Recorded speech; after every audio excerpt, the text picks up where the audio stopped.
Okay. All right, guys, we just got out of the theater watching Superman 2025, directed by James Gunn, very obviously so. We're here in the car.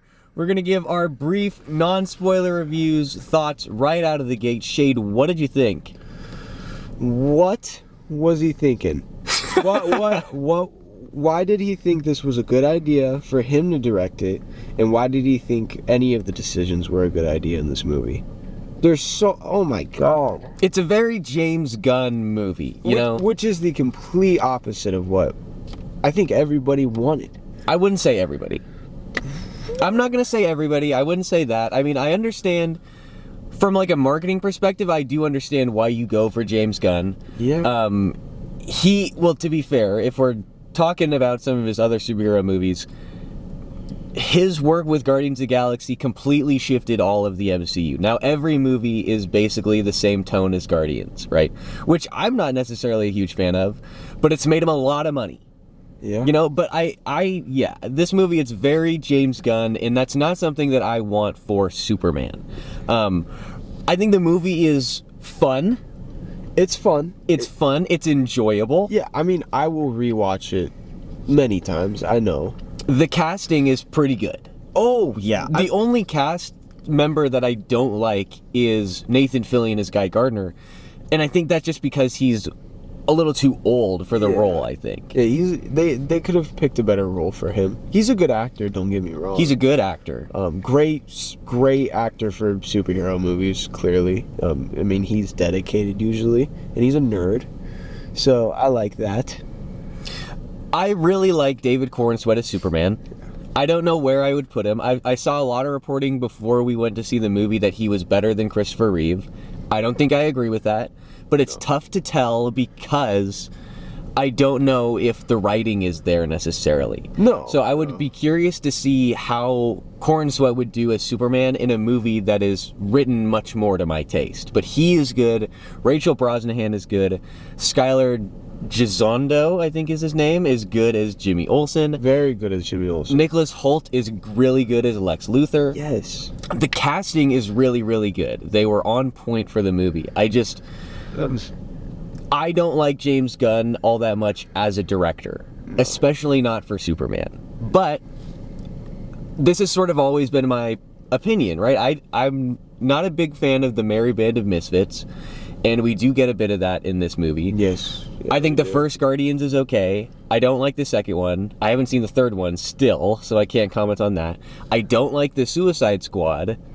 So I was coming into this assuming that there were going to be a lot of aspects that I didn't enjoy. Yeah. I mean, with David Corenswet, the main issue I had was his dialogue, and it just made he didn't sound like Superman at all. There were so many lines he had where I was just like, that is not Superman. And we've talked about the joke, that joke he makes where he's sitting there and he's like, I'm doing important stuff. Yeah, the shot in the trailer, so that's not a spoiler. Oh yeah, I guess. Yeah. Yeah, he's laying down after. It's obvious in the movie. In the trailer, you can presume that it's after a big fight. He's laying down, taking a breath, and Mr. T is like, "Hey, what are you doing? We got stuff to do." And he's like, "I'm doing important shit." Yeah, and well, not only that, but like just some of the dialogue he had with Lois Lane during that whole interview scene, you know, he sounded a little bratty, little baby. Yeah, there were definitely moments where I was like, okay, this is a guy. We were told explicitly before that this is not going to be a young Superman. In the opening, in the first 30 seconds, we learned that he's been doing this for 3 years. He should have probably been a little bit more mature. Yeah. Presumably, he's been a reporter at least as long as he was Superman. So presumably 3 years. He should understand, like, how journalism works. Yeah, he really should.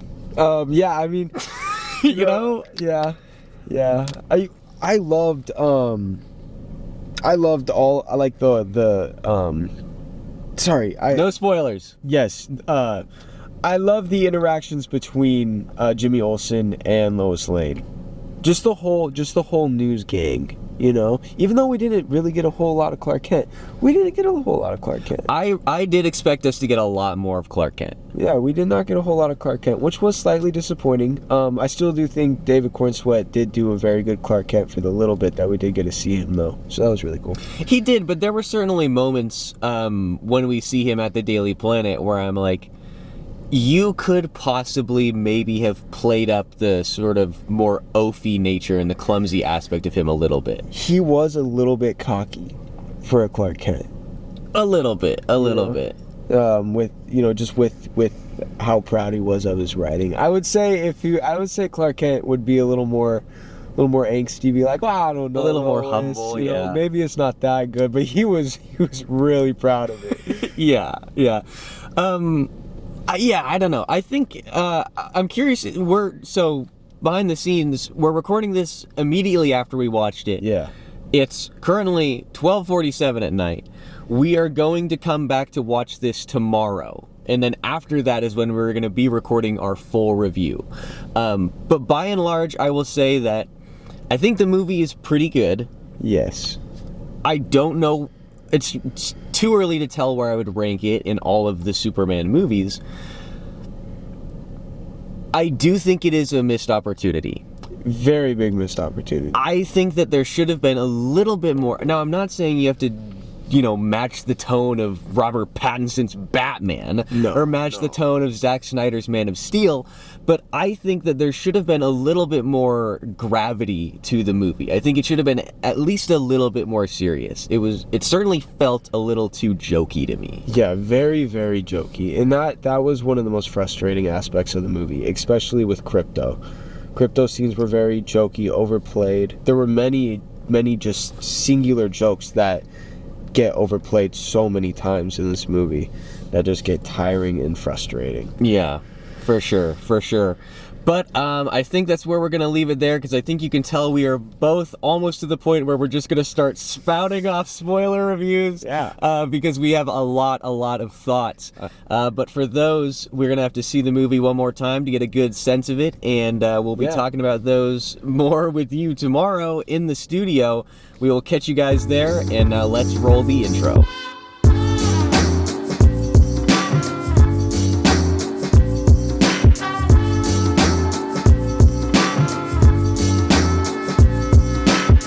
Superman 2025 is written and directed by James Gunn, and in it, Superman must reconcile his alien Kryptonian heritage with his human upbringing as reporter Clark Kent. As the embodiment of truth, justice, and the human way, he soon finds himself in a world that views these as old-fashioned. The film stars David Corenswet, Rachel Brosnahan, Nicholous, Hoult, Skyler, Gisondo, and Eddie Gathegi. Now, we've already done our no-spoiler review in the car immediately after our first viewing of the movie, so Shayde, let's just head right into the spoiler review. What did you think of Superman 2025? A pretty big disappointment, to put it in the slightest. As we kind of talked about in the no spoiler review. In the no spoiler review. Pass the maple syrup. Sorry. Whoops, sorry. Didn't mean to talk over you there. It was just, it didn't pique my needs at all, and I feel like it didn't pique a lot of people's needs. I don't know about that. Oh, okay. I don't know if I would say that it didn't pique a lot of people's needs, because it's doing really well so far. I guess it's made a good amount of money. All of the outlets are speaking really highly of it. But I do agree with you. It was certainly a fun movie. I think there are lots of redeeming features about it, but it definitely wasn't the movie that I wanted it to be. It's not what I was hoping for from a Superman movie. And I think that's just because of the writing and direction of James Gunn. Yeah. We talked about this in the no spoiler review part. I understand from a marketing perspective why you go with him. He is a big name. He changed a lot of things up in Marvel such that now every movie is basically Guardians of the Galaxy. Yeah. I understand that, but I don't know if he's the type of person, outside of all of that, I don't know if he's the type of person I would have direct a Superman movie. Yeah, I do really feel like James Gunn was not the correct choice for this, of course. He's a very funny director at times if it's the right film, if it makes sense for that film. Like, of course, like Guardians of the Galaxy, Peacemaker. That Peacemaker was hilarious for the first season, So I feel, he's a good director. He's very funny sometimes.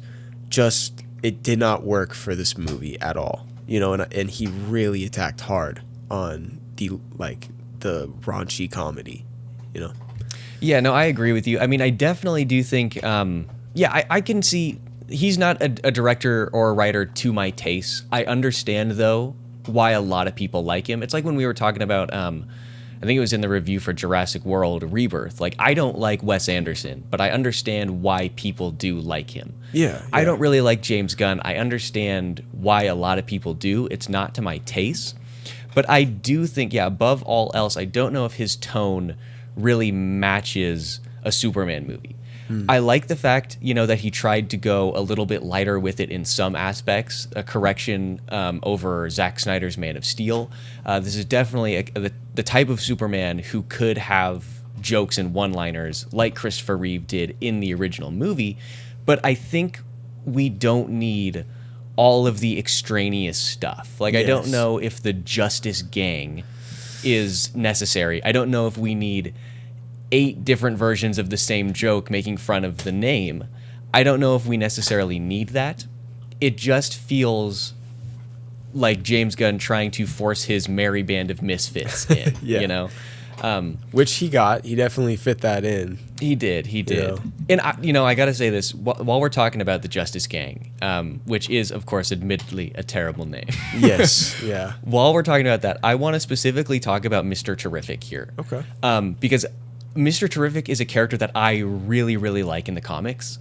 I think he is really cool. He is a great leader. When he's in charge of the Justice Society, it's part of one of my favorite runs for that group, and I'm not a huge Justice Society guy. When they announced that he was getting his own solo series, it was Mr. Terrific Year 1, I subbed to that immediately after they announced it. I've read the first 2 issues so far. I'm really, really enjoying it. I don't like the way that he is portrayed in this movie because he, again, leans into that James Gunn nature of being like every other line of his has to be a joke. And I don't know if that's not Mr. Terrific to me. And there are moments where I'm like, this doesn't really feel like the character. The part that made me so mad when we were watching the movie, because it had the potential to be such a cool scene, is when he and Lois are at the, makeshift fort or wherever, where the portal to go to the pocket dimension is, where they took Superman.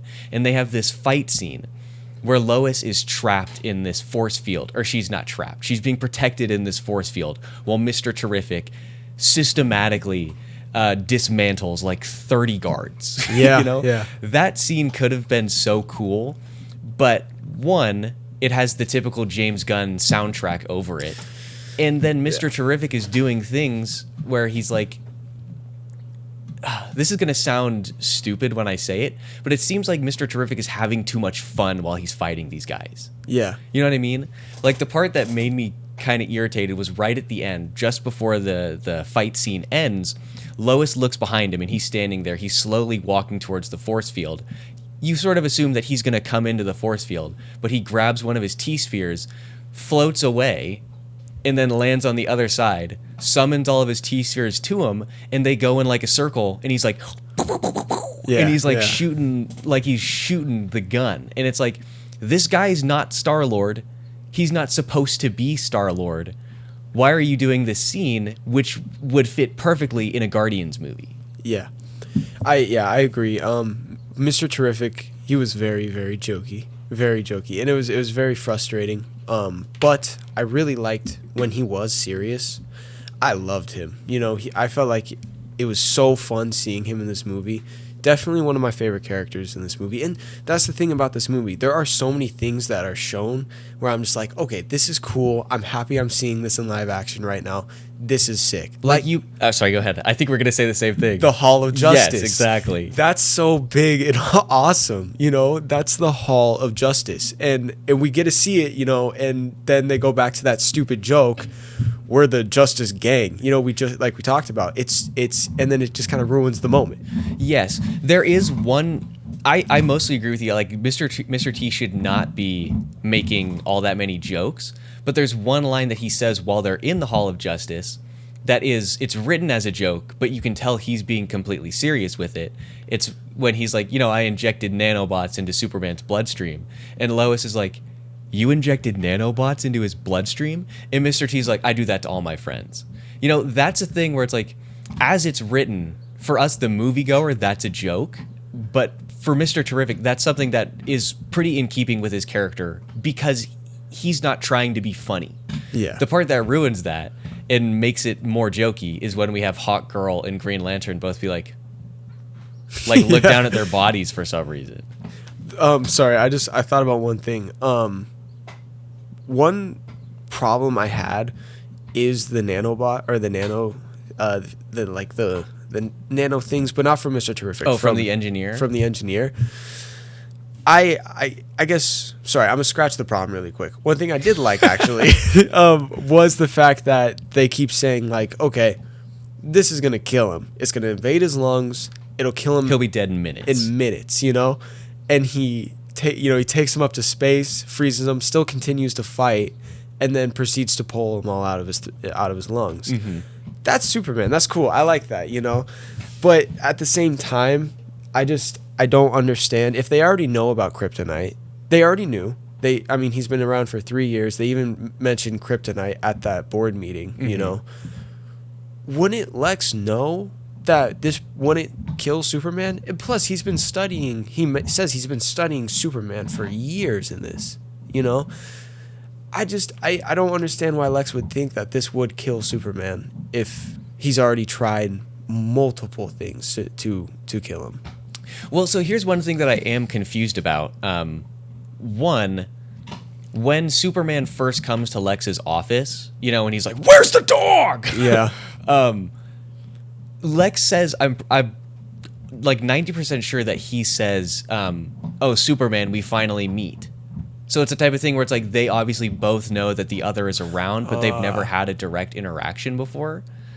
So I'm curious, like, what is the history between these two people? Yeah. Like, what exactly is, like, was Lex just, making his typical LexCorp moves and hanging out in the background just studying Superman? Or is it the type of thing where he spent 3 years privately backing these attempts to try and defeat Superman? That's something I'm a little unclear on. One thing James Gunn did really well with this movie is he kept the classic supervillain hijinks up with Lex, like like the gang of army of monkeys typing that was so stupid mean to letters me. to Superman. I don't know why, but I instantly thought that was so comic booky right there. That was very comic booky, yeah. It was Silver Agey, but in a modern context, because obviously in the Silver Age nobody would care about social media. Yeah, no. But that thing was so stupid to me. Yeah. Because you are presumably, if not one of the richest people in the entire world. You can't just have somebody develop an AI, like a software program to do the same thing. Like, that's what a bot is just like a piece of programming that does all these things. And that's what we do now. Like, one person will have 20 bots that just send different variations of the same message. Why do you have to have monkeys? Yeah. I don't understand that. And then the monkeys at the end are just playing with crypto. Speaking of crypto, yeah, we got to talk about the white dog in the room. We're gonna have to dive deep into this. Do you want to go first? Or you want me to go first? Well, that's always a good sign when you ask that. I could go first. Okay, go ahead. All right. So crypto in this movie, number one, right off the when the trailers dropped with crypto in it, we kind of already assumed a little bit that crypto would kind of steal the show a lot of times. And that is exactly what he did. He literally stole potentially good scenes, potentially great scenes between Lex and Superman. Yeah, let's talk about that one at the end of the crypto discussion. Okay. Because we're both gonna have a lot of specific things about that one. Yeah, that's true. Let's just talk about crypto in general for now. Yeah. He was just always there, ruining something. And I know it's a dog, but he's just always there. And it's just very frustrating, and they overplay it all the time. Like the dog jokes, it gets overplayed, and it gets frustrating, and that's what happened with this movie. And it did become kind of a Superman and Krypto movie, you know? Yeah, definitely. I do think the Krypto stuff was certainly overplayed, and it plays way into that comedic aspect that we were talking about. Like every scene where Krypto is there is not played up in the way where it's like, oh, he's cute. It's played up in, oh, it's funny because he's a bad boy and he's jumping around and he's pouncing on Superman. I think if you cut out all the amount of times where Krypto is just jumping on Superman, you probably cut like 10 minutes out of the movie. Yeah. It's a little much. I like Krypto a lot as a concept. Just I think it's a fun little comic booky thing, and so I don't necessarily dislike the fact that Krypto is in the movie. But like you mentioned, Krypto steals the scene a little bit too much. In fact, I mean, Superman wouldn't have been able to get out of the movie. He would have died if it weren't for Krypto, you know? Which, I mean, whatever. But like I think like Superman, if it's a Superman movie, he should be able to solve his own battles. Like if Krypto is in the movie, okay, here's the way that I think that you fix this, is that we do the same thing in the beginning. Set up Krypto as this cute, lovable boy who, is, not exactly the best behaved. Yeah. He gets kidnapped, but then you keep it the same. The movie is Superman trying to find Krypto, but then you end the movie with him finding Krypto. Yeah. That's the end, instead of saving Krypto and then Krypto getting involved in all of the fights. Yeah. Yeah, he was just such a frustrating dog. He was a dog. He's much like my dog. He is much like Kong. A lot of the times he was on the screen, I thought of Kong. But we love Kong and we love Krypto. We do, yeah. But I wouldn't put Kong in a movie. Yeah. You know what I mean? I don't know. It's just, it's one of those things where it's like it just plays too heavily into that jokey nature, and I understand wanting some jokes from Superman because that's where he comes from, especially given the Christopher Reeve movie. Yeah. But I don't think it should be like the entire movie. I was just hoping, and maybe this is unfair because we obviously have known it's going to be James Gunn for like a year and a half, 2 years now. I was hoping that the movie would have some jokes, but would be a little bit more serious than the product that we got, you know? Yeah, I was hoping he would take the lessons from what the people are saying, and that is don't make a campy James Gunny Superman, and he didn't, and it sucks. But I mean, maybe after this he'll learn, because a lot of the times right now, a lot of the people dogging on this movie are people like us, just die-hard nerds who love the character. Yeah, and what I told you, I think I said this in the no spoiler part, but this might have just been when we were sitting in the car afterwards. I'm not saying that it needs to go full Man of Steel, super dark drama. I'm not saying that. I'm not saying, it needs to be like an episode of Superman the Animated Series, which is another show that I love, which is full of campy nature and jokes. I just think it should have been in a middle ground between those two, where you can have moments that are, the movie is mostly serious with little bits of, comic relief sprinkled throughout. Yeah. I didn't want Man of Steel 2. I wanted to see a James Gunn Superman, but I didn't want to see like Guardians of the Galaxy in DC. Yeah. But before we move on to talking about some other stuff, let's talk about that scene with Krypto that we pushed back a little bit. So, to set things up here, we're in the no spoiler section. The day has been saved. Superman has won. He's the best. What are you going to do? How are you going to beat Superman? Lex is like, all right, let's pack things up. Let's go. And he tries to start going towards the portal to get to his pocket dimension. He looks over out the window, sees Superman coming in. He starts to run. But Superman's obviously faster than a speeding bullet, and so he knocks him like 6 feet into a desk. And Lex and Superman have this really good exchange. Like, there's such a good dialogue between the two of them where Lex is like, Superman, you're not human. And Superman says, that you're wrong. That's the best part about me. I am human. I'm just as human as anybody else. I wake up, I make mistakes, but I put one foot forward and try to do the right thing. Try to do the best that I can. It's my greatest strength. And maybe, for the sake of the world, he says, I hope that you realize it's your best strength too. And then it's a great line from David Corenswet. We cut back to Lex Luthor, and he's, typical Lex Luthor. He's like, oh, whatever, man. He's like, who cares? None of this matters because I have the authority of the U.S. government, and I'm going to kill you. And then it's a great exchange. And then Krypto, out of nowhere, flies in the building, grabs Lex, and is just swinging him around for 2 minutes, and we see the reactions of all of the LexCorp employees. We see Lex, his head is dangling, hitting desks and stuff. That made me so mad because I was like, I wanted to see the conversation between these two. Yeah. That's a moment where I'm like, that's the problem I have with this movie. We're 2 minutes away from having a great scene that's serious, understands the characters, makes you realize that Superman is the best among us. But no, Krypto comes in and we have, basically the scene where the Hulk smashes Loki and says puny god. Yeah. Which Superman does in this movie. He does somewhat of a puny god. He does, with the engineer. I laughed at that scene. Yeah. Ultraman was cool.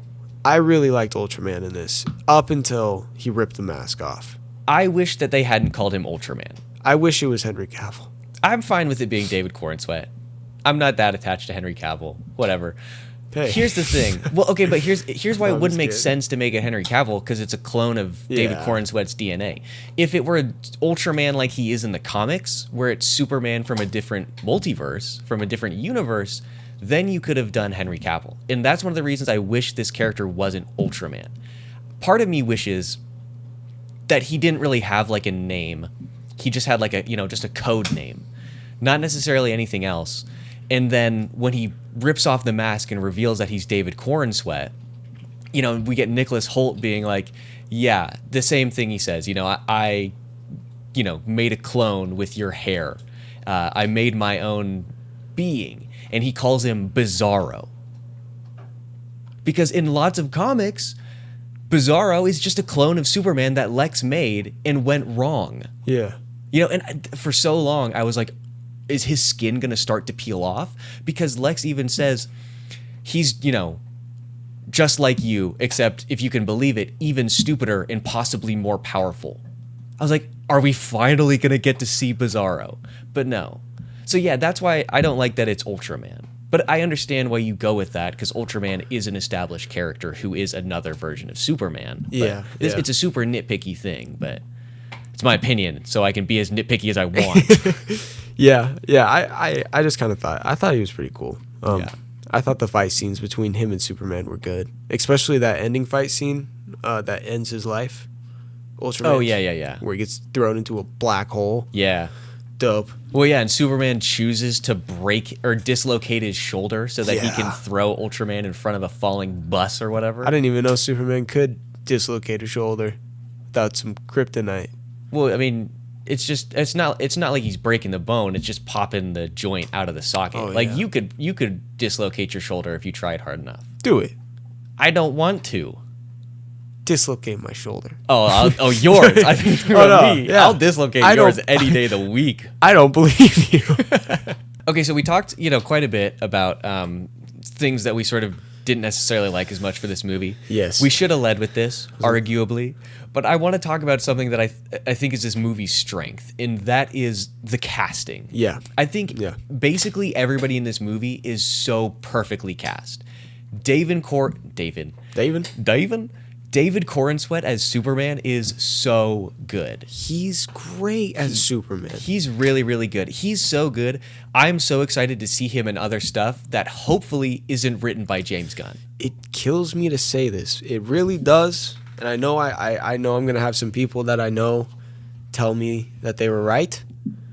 But gosh, he's better than Henry, bro. I really didn't want that to happen. I loved him. I love Henry so much. Yeah. But he is Superman. You know, he doesn't look like Christopher Reeves per se, but man, does he remind you of Christopher Reeves. And Christopher Reeves is Superman, dude. You know, that was his legacy. Yeah, it's Christopher Reeve. There's no S. It's Christopher Reeve and Matt Reeves. Oh, That's what it is. I do the same thing. It's fine. But my bad. No, David Corenswet is really, really good in this role. He's so good. Like you said, he does evoke Christopher Reeve. He's not as good as Christopher Reeve. But to be fair, to show my bias, I don't think anybody will be. You know, it's the type of thing we talk about with Hugh Jackman as Wolverine. Even if the guy who comes after him is amazing, he's just not going to be as good as Hugh Jackman. Yeah. Because he embodied that role. David Corenswet is good. I agree. I think he's probably better than Henry Cavill. I'm so excited to see him in other stuff. I'm so excited. Me too. I really hope he gets that Star Wars role he wants. Yes, I would love to see him as a Jedi. I think he would portray that role amazingly. Yeah. I'm trying to think of a fun like fan cast of somebody who he could play like a younger version of. But it's not going to come to me now, and I'm not going to waste time on it. He would be good. I mean, yes, I want to see him come back as Superman. I want to see him do other things. Yeah. Not only is he a great actor, classically trained, attended Juilliard like Christopher Reeve, he just seems like a genuinely nice guy. Yeah. With the interviews that I've watched, he's awesome. Yeah. He's such a nerd. Yeah. He loves Legos, so that's already like 2 points in my book. Yeah, he's a homie for sure. He's one of the boys. He's one of the boys. So yes, David Corenswet is great. Rachel Brosnahan as Lois Lane is really good. She's so good at Lois Lane.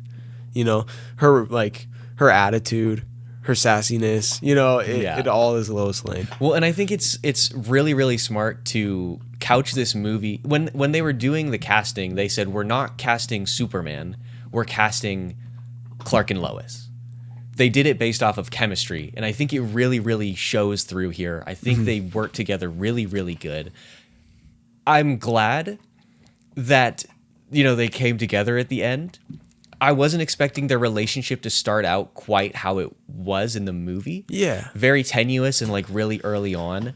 But I'm glad that at the end, she told him that she loved him. Yeah. That's really important to me. As a fan of Superman, Clark, and as a fan of DC Comics, as a fan of comics in general, as a fan of being a nerd, as a fan of being a nerd, as a fan of the world, as a fan, as a fan, Superman and Lois is, and I will die on this hill. Superman, Clark Kent and Lois, the best relationship in all of fiction. They complete each other in so many ways. They are perfect pairing, and I'm glad that came through here. I would say you're right. I'm trying to think of any other couple that's better than Lois and Clark. Yeah. Han and Leia. Nah, they're a terrible couple. They are. They're really bad. They're really bad. Especially, and we try to ignore them, but especially when you take into account the sequel trilogy. Yeah. They get divorced. Their whole relationship falls apart. I don't know. He abandons her. Yeah. Anyways. Clark and Lois, undoubtedly. Best fictional couple. Yeah. Let me know down in the comments if you disagree. You're wrong, but you're allowed to disagree. Well, what other couple has a whole TV show named? 2 whole TV shows. 2 whole TV shows named after just them.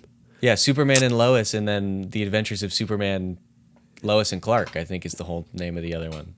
And then there was one in the 80s or 90s. That's the one I was talking about. The Adventures of Superman. That's the one, with Dean Cain and I forget who Lois Lane is.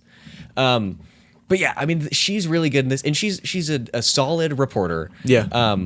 That's one thing that I've said in some of my commentary on like some of the older Superman movies, is as far as live action goes, Man of Steel is the only one that portrayed. It's Lois and Clark: The New Adventures of Superman. I had those backwards. Anyways, the reason I was doing that is to look up who played Lois and Lane. What was I talking about? Oh, yes. Apart from Man of Steel, Lois is like really not that capable in any of the movies. Don't get me wrong. I love Margot Kidder in the original movies and stuff, but she's just a damsel in those. Yeah. In Man of Steel, she's an incredibly capable reporter. I mean, like, 5 minutes after meeting Superman, she shows up at the Kent farm and is like, I need to talk about your son. That's a good investigative reporter. But I don't really believe the chemistry between Amy Adams and Henry Cavill. This has the best of both worlds. I believe the chemistry, and Lois is a good reporter. I do wish we had one line, like a little aside, where Lois shouted at Jimmy, how do you spell something? Because in the comics, Lois famously cannot spell. Nobody has more typos than Lois Lane. Yeah, I mean... Terry Hatcher played Lois in that show. Anyways. Yes, their relationship in this was really good. But every time they kissed, they'd kiss for a minute long and a half. time. It was like, all right, you guys can lay off a little bit. Yeah, like, settle down. It's a kid's show. Yeah. No, yeah, it was a little extended. But, sorry, go ahead. Oh, sorry, I was going to say, one thing is that I like David Corenswet's Clark Kent, but like Clark and Superman's personalities are the exact same. I felt like I didn't see a difference at all. Mm-hmm. Well, the tough part is that we didn't really get to see much of Clark just being Clark. Yeah. Most of the time when we saw Clark, apart from a short scene at the Daily Planet, he's around Lois when he can just be whoever. I would have liked a lot more Clark Kent scenes. A lot of scenes with him just being clumsy, being Clark, Yeah, I wish that the Daily Planet scene had been a little bit longer. Mm-hmm. We didn't really get to see much of him interacting with anybody or all that. Set design was really good. Mm-hmm. I mean, the set design for Fortress of Solitude, Daily Planet, even the Hall of Justice. Though, it's like half put together. Yeah. Well, hey, yeah, I mean, I thought the inside looked pretty cool. It did. It looked good. I mean, there were just boxes around because they hadn't, there's only 3 of them, you know? Yeah. I don't want to talk about that right now. Yeah, it's okay. Sorry. I'm gonna get sad because I was hoping, I don't know. I don't really like the fact that the Justice Gang is funded by Maxwell Lord. It feels like a pointless addition to me, considering we only saw Lord for 2 seconds, played by, Sean Gunn, is that his name? James's brother. I think so, yeah. In that news scene at the end. It felt like it didn't necessarily really add much. I don't know. It's a weird thing. I hope that if they continue with that, I hope it's something that they explore in a future movie. Yeah. Anyways, I want to talk a little bit more about some of the other casts because we do have some other people. I want to talk about Skyler Gisondo as Jimmy Olsen. Yes, he's great. He was one of the best parts of this movie. He's getting the ladies. Man, he was such a good Jimmy Olsen. He portrayed Jimmy Olsen so well. He did. And and another complaint that I've had about the Jimmy Olsens that we've seen in a lot of the other things, he's just there to be like Superman's pal, In this, Jimmy is the person who, through his contacts brings down Lex Luthor. If it weren't for Jimmy, that wouldn't have happened. Yeah. Because it's Eve who sends Jimmy the selfies that has all the information that tears him down. Yeah. I think Jimmy Olsen is a character to me where I don't like if he is just the comedic relief. Mm-hmm. If he's there, I want him to be a capable member of the Daily Planet. I want him to be the best photographer in the world. Yeah. He's the guy who took the famous picture of Superman's cape fluttering in the wind after he died. Oh, yeah. You know what I mean? Like, Jimmy is a great photographer. In this, photography plays no aspect. But at least he's actually integral in the Daily Planet. He's involved as much as he can be. He saves the day a couple times, Bit of a player. Oh, yeah. Yeah, bit of a player. Didn't know Jimmy Olsen was like that. I mean, but hey. I hope that we get, and this is, whatever, man. I don't know if we're ever going to see this, and I don't even know where we would see it. I want to see Jimmy Olsen have a relationship with the Silver Banshee, with Siobhan. They're dating right now in the current comic book run, and their interactions are so sweet because Silver Banshee's like a former villain.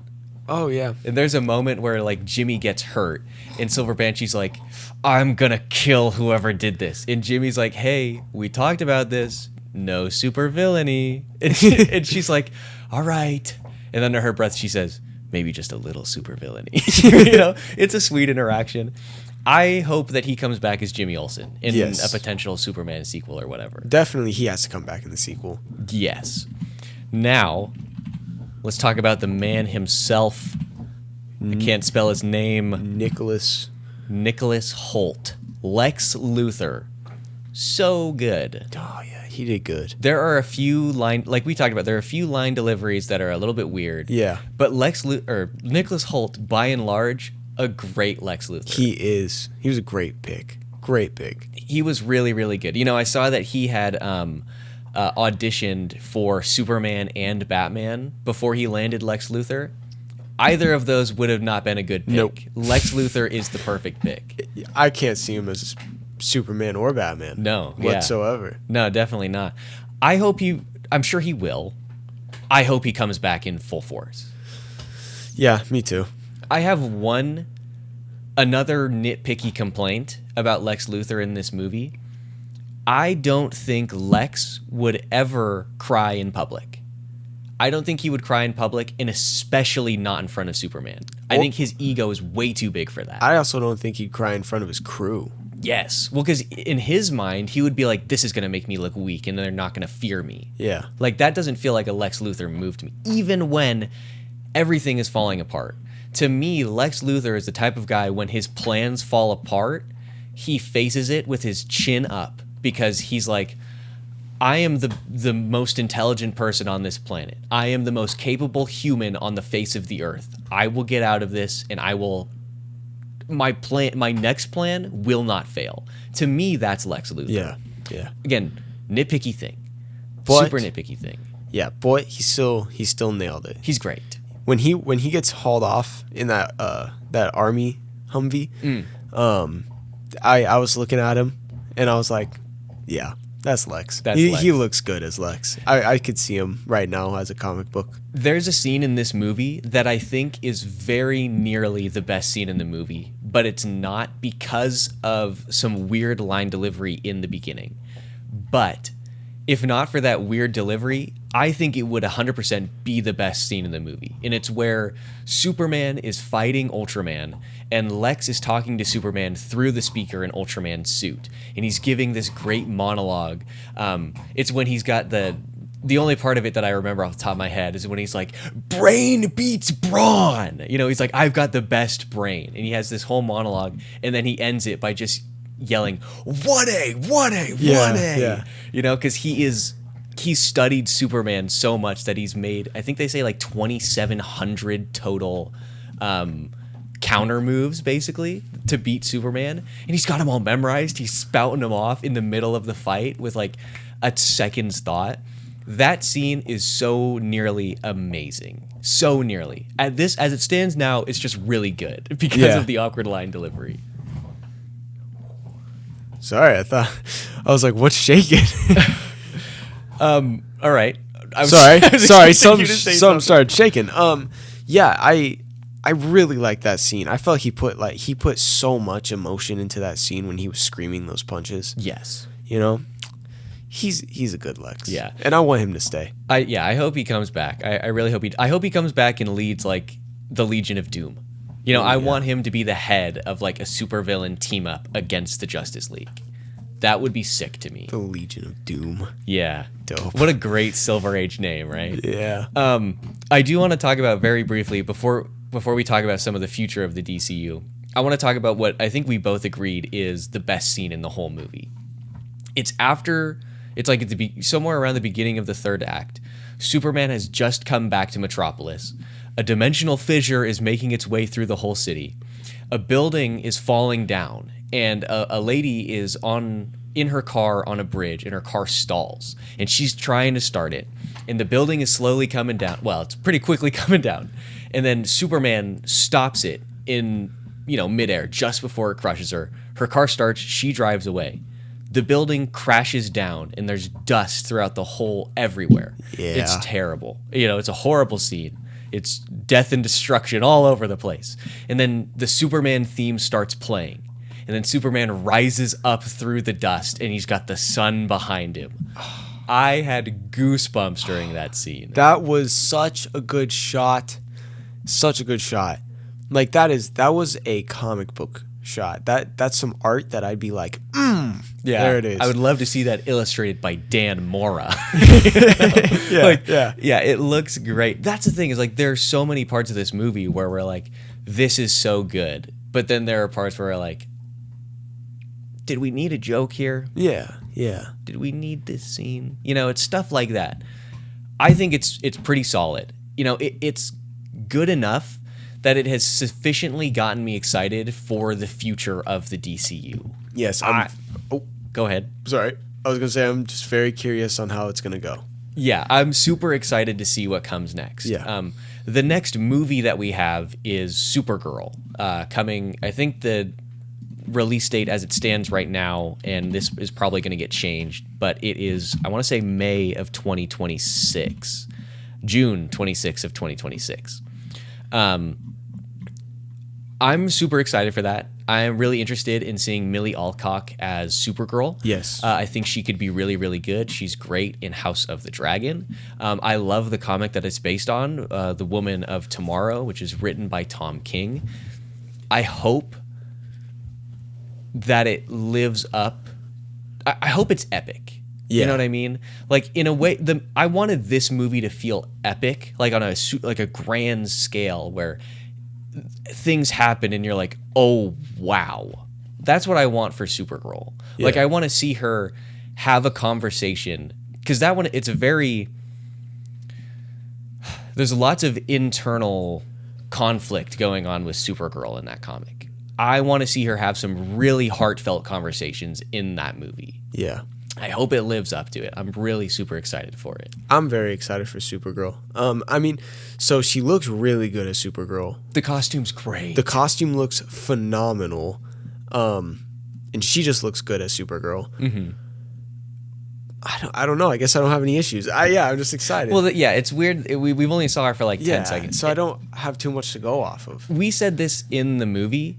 To me, that scene, it shouldn't have been at the end of the movie. It should have been a post-credit scene. Yeah, it should have been. It's weird because when we were watching the movie for the first time, we see, Lois and Clark. Lois finally tells Clark that she loves him, and then they float up and have this kiss. To me, that's like a really good way to end the movie, right? And then after that, we cut to the Fortress of Solitude, and we have this scene with Supergirl, which again feels like it should be a post-credit scene. The scene after that, though, is really sweet and heartfelt. Superman is getting healed after his battle, and one of the one of the robots, whose name is Gary instead of Keelex, which I'm only mostly mad about, he says, do you want me to put the message of your parents on? And then he says to the other robot, it soothes him, It's an inverse of what we saw at the beginning of the movie. In the beginning, it's the message from Jor-El and Lara Lor-Van saying that, you're a hope for Krypton, whatever. At the end, it's a bunch of home videos of Clark growing up with Ma and Pa Kent. Yeah, they were so good. Yeah. That's a really sweet moment. I think it's the emotional impact of those two great last scenes is sort of just brought down by the fact that we have this jokey Supergirl bit. Yeah. You know what I mean? I mean, it was fun seeing her, It was fun. It was just such a random moment. It was just, it's a great scene. It's just in the wrong place. And you know who else was in that scene? Crypto. The super dog. Yeah. Anyways, so yes, we're excited about Supergirl. That's the next movie. The next TV show that we have, is actually Peacemaker Season 2, which comes out in August. Technically it is a DCU thing, but I sort of count that as like an artifact of the past. Because for some reason it's Season 2, even though it's in the new continuity and not the old continuity. Whatever. I don't know. To me, the first true DCU live-action TV show is Lanterns. Yes. Which I have talked about so much. I'm so excited for it. It's going to be a fun ride. I have so much hope for it. If it's possible, I'm as excited for Lanterns as I was for Superman, but interestingly enough, I'm more nervous for Lanterns than I was for Superman, because now I'm at a place where I love the Green Lantern core. If this TV show is bad, we're probably never going to see a Lantern solo project, at least for another 20 years. Yeah. Because, I mean, look what happened because of Ryan Reynolds. Son of a... You know, we were supposed to get a Green Lantern Corps movie in the DCEU, and that never happened. No. The Ryan Reynolds movie was supposed to be in the same continuity as Man of Steel, but it was so trash that they were like, that's separate. You know what I mean? And then we haven't seen anything since then. I'm super nervous. Yeah, I'm nervous, but I'm excited. You know, the thing you're excited about is the detectiveness to it. It's a buddy cop, but more dark. Yeah, it's like a true detective style mystery. Yeah. And not only that, but we're gonna see Hal Jordan in live action. Yes. That's crazy. And Jon Stewart. Oh wait, I meant to say Jon Stewart. I was like, we've already seen Hal Jordan in live action. I was a little curious about that. My bad. Whatever. Yeah. We're gonna see Jon Stewart in live action, which is great. We're probably gonna see Kyle Rayner at some point. I don't know, man. Really? I don't know. Because I would love to see him. Obviously, he's my favorite Green Lantern. But here's the thing: is to introduce Kyle would be like pretty difficult. Because his origin in the comics is Hal goes crazy.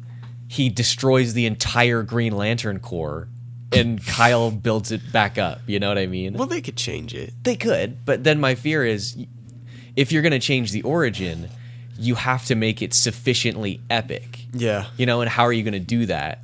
By keeping everybody else alive. I'm super nervous about it.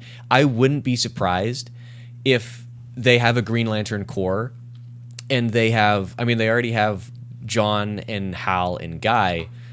I wouldn't be surprised. I'd be sad about it, but I wouldn't be surprised if they completely skipped Kyle and just went straight to Simon Baz, Jessica Cruz, and Joe Mullane. Oh, Simon Baz. He's cool. He is cool. Shout out to Doug Monkey. We met him at Kansas City Comic Con. Yeah. What a homie. But yeah. He was cool, dude. Benches for like 400 pounds. I know. I know. Not what you expect from a comic author. That's why I say it every time. Yeah, you gotta throw that out. Or comic writer. No, comic artist. I don't know why I said author. Was it you or did some other guy bring up his bench? To him? Yes. That was me. That was you? Okay. Yeah, but you weren't there for that. I thought I was. No, I don't think so. Because I think you were like in the bathroom or you were talking to somebody else while I was there. Oh, maybe not. Maybe I told you the story. Oh, yeah, you just told me, or I read your mind. Well, also when we were waiting for him to show up, we didn't know if the guy who was there was him. Yeah. And so we went to his Instagram and we saw him benching. Oh, that could be it too. Holy crap! Yeah, we didn't know. It took a second. Well, I mean, it's if for most of these guys, like you never actually see them. Yeah. You know what I mean? Like unless it's somebody huge like Jeff Johns or Alan Moore, Frank Miller, you know, unless there's somebody like a big name that has a more direct impact on like movies or TV and stuff, you almost never see like a comic author or an illustrator's face. Yeah. Anyways, super excited. The movie has achieved its goal in that it is, I think, sufficiently gotten us excited for DC movies again. Yes. Something that, you know, we haven't been excited about since like 2016. Yeah, it's fun because it's the first movie of the entire universe, so it's very interesting to see where this goes.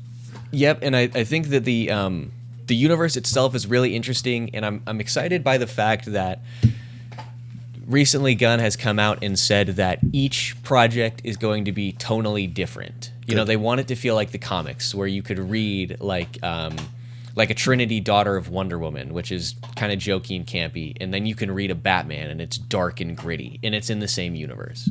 I'm excited to see that play out in film. That's something that the MCU has basically never done. Yeah. And it's really, really exciting. But I think we're going to end it there. We dogged on Superman a bit. We also talked about some things that we liked about it. Yeah. Which I think we're pretty fair. I think this was a fair enough review. Yes, it's a 50-50 for me right now. I'm gonna have to watch it again. You put it at 5 stars? I did put it at 5 stars. I'll put it at 6.5. I would probably put it at a 7. At a 7? I would probably put it at a 7. Okay. It's an enjoyable watch. It's above average. I was just disappointed because it wasn't what I wanted it to be. That's fair. I am going based off what I wanted. So maybe a 7 would be good, but it's in between. It's a 7. I came into it fearing that it was going to be a 5 and hoping that it was going to be a 10. So I think putting it at 7 is pretty fair. Yeah.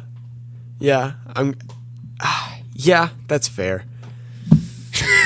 I went through a lot of emotion with that one. That was a lot of thinking there. But in any case, we're going to leave it there. If you haven't seen it, then it's definitely worth it. You know what I mean? I think my dad really liked it. It's making money. It's making money. It's making money. Hopefully it succeeds and, they don't cancel the whole universe. Money for Gunny. Whoa.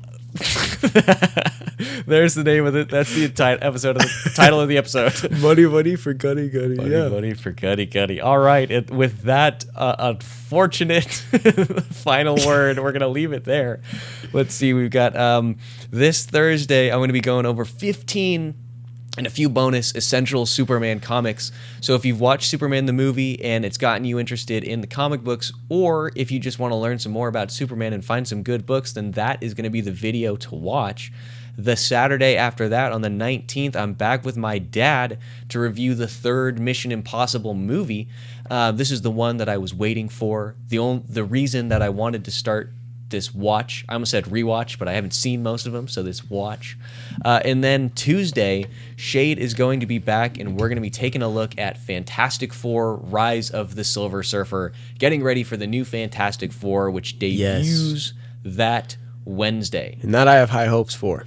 Yes, lots of high hopes. It looks good. It looks fun. We'll have to wait and see. And you know what? I think I will see you guys on Thursday to talk more Superman.